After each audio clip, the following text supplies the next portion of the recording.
Welcome back Around the Track with Matt here on the Alabama Cable Network. We appreciate all of you watching. I know you're all race fans, and most of you have all been to Barber Motorsports Park. But if you haven't, go this weekend. It's just an incredible venue, and the racing that you're going to see is the turns, the twists, the speed, the Indy racers, and then the guys like this are joining us on our Camping World Hotline. Ryan Hunter-Reay, who won there in 2013, took the glass of milk at the Indy 500 at the Brickyard in 2014. 2012, he won the championship. Ryan Hunter, it's Matt Coulter. How are you, sir? I'm doing well. Thanks for having me on. I appreciate it. You're already in Birmingham. What do you do between now and the time you get in your car on Friday and start trying to set it up? Well, we've been making the media rounds today. I was at University of Alabama, met Dalvin Tomlinson.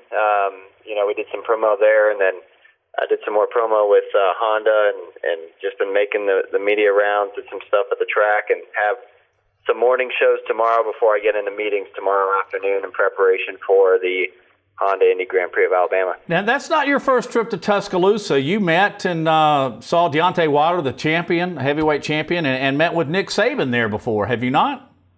That's right. Yep. That was. I believe that was 2 years ago, and had a great time. Got to meet with Coach Saban, and worked out with Deontay Wilder, and it was just a lot of fun, and we're promoting the race at the same time. So couldn't ask for a better situation, really. Does that make you an Alabama fan? It's hard not to be now that I've been there twice. Yeah. Obviously I'm not from Alabama, but grew up in South Florida. But certainly, I feel that connection, and I feel, rooting for him on Saturdays, I should say. Well, and they open with Florida State, so you may have a little bit of a conflict there. But let's talk some racing. So far this year, you've had a couple of events. You led a lot at Long Beach, but you ended up finishing, I think, 17th. But just kind of recap your season, if you don't mind. Yeah, we've had some unfortunate situations in the first race. We had an electrical failure before the start of the race, which put us almost missed the start of the race completely. We started the race almost 3/4 of a lap down to the rest of the field.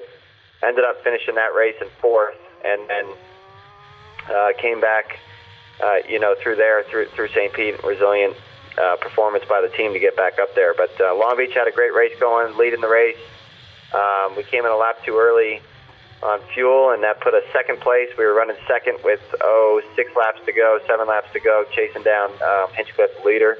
It would have been a good tussle there at the end, but we had another electrical failure that sidelined us. So it's been an unfortunate set of circumstances so far this year. We need to go through a race without any issues, that's for sure.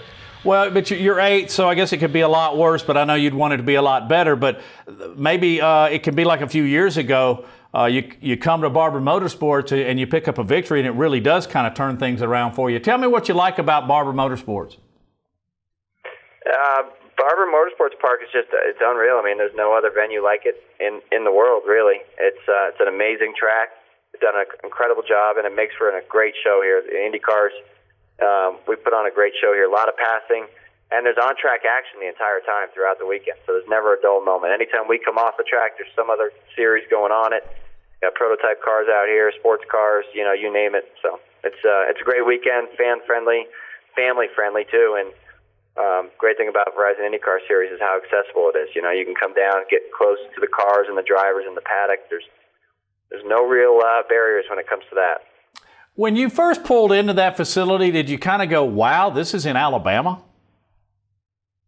Absolutely. It was great to have a new world-class facility like this, a racetrack that is, it looks like a golf course here. It's unreal. And they keep adding to it. It's amazing what the work they've done. So we love coming back here, and it's been a well-supported event. Every year the attendance has been growing. Is it true that some of the racers and some of the team owners have called it the Augusta of IndyCar racing? Have you ever heard that? Yeah, that's correct. Absolutely. And it lives up to it. It's absolutely gorgeous. The viewing areas, the hills that you can go on to watch the cars on track, it's phenomenal. Have you ever gone away from the track? It's all on the property there, and seen some of the odd sculptures and wrought iron works that George Barber has collected and put around there? Oh yeah, he just added a Sasquatch and a pond and a complete that's feeding a waterfall. It's incredible. And in that museum, something else, isn't it? Oh yeah, the museum is by far one of the best in the world, no doubt about it. If not the best. I think it is maybe the largest personal or private collection of motorcycles, and of course, he's got many other things to watch and see in there as well. Hey, let me tee it up for you. Sell me a ticket. So somebody that has not been there, tell me why you should go to Barber Motorsports this weekend and watch you guys run on Sunday.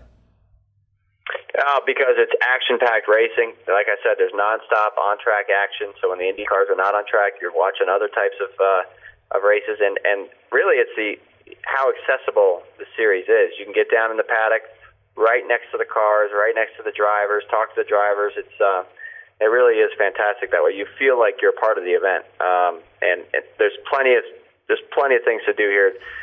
They've done a great job entertaining all ages at this event. So you've got something for everybody, that's for sure.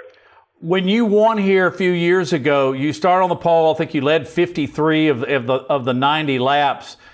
You can pass here. It's so exciting to watch you guys do it. But I mean, I know this sounds like a really elementary question, but is it more important here to start up front? It's important to start up front on any IndyCar race. It's so hard to, some of these guys are so hard to pass. The competition's so tight.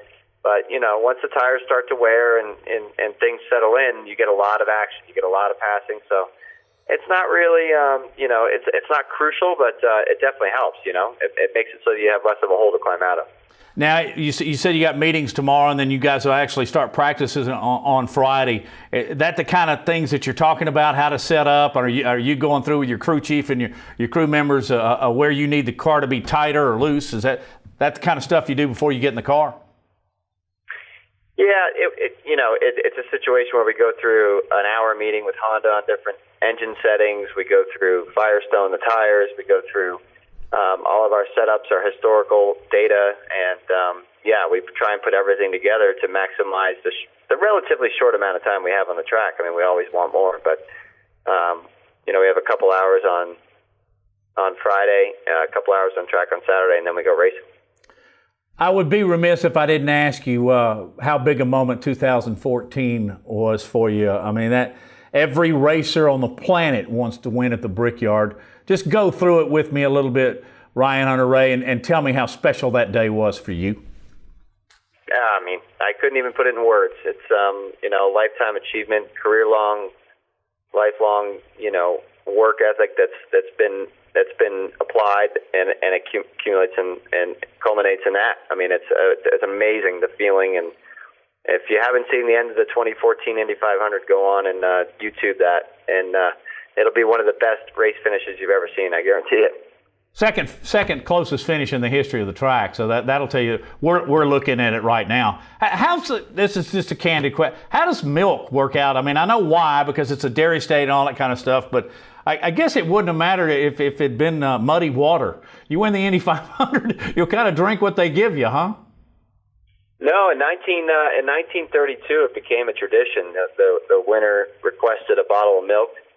He got it, and ever since that year, the winner drinks milk at Indy, and it's just tradition. That's what Indy 500 is all about, tradition. So it's something that's carried on. It's unique to that event. Quickly, just rapid-fire questions away from racing. When you're not in your Honda, in the car that you'll be racing this weekend, what do you drive as a personal car? I have an Acura MDX. That's a bad little vehicle now. Yeah. It gets the kids around too. It works both ways. Hey, what do you have on your iPod or your iPad? What do you listen to? What kind of music? Oh man, I'm all over the place. It depends. I love classic rock. I love rock. Some country. It's kind of depending on the mood and the setting and what you're doing, but I'm kind of all over the place. Have you found a place in Birmingham to get some barbecue? Do you like that? Yeah, Rusty's Barbecue right down the street from the Barber Motorsports Park. That's our spot. Well, and I'm going to charge them for the commercial because now that everybody knows you go there, they're going to get a bunch of business. Ryan Hunter-Reay, thank you. I will see you over the weekend. Hope to catch up with you, maybe get a chance to talk, but more importantly, grab that pole position. Let's see you back in victory lane. All right, perfect. Sounds good. Thanks for having me on. Thank you. You bet. Ryan Hunter-Reay, he's races for Andretti Motorsports, so you certainly know the history there. But again, it's a great opportunity to be outdoors, and he hit it right on the head. It's so beautiful, and it's a very entertaining event, and it's perfect to take your family, which I have done, I think, every single year. I know I've taken my grandchildren out there. I know I've taken my children out there, but my son and I go every year, and we sit on the grassy knoll and just watch them come around that U-turn, and it is spectacular, and there's all your ticket information.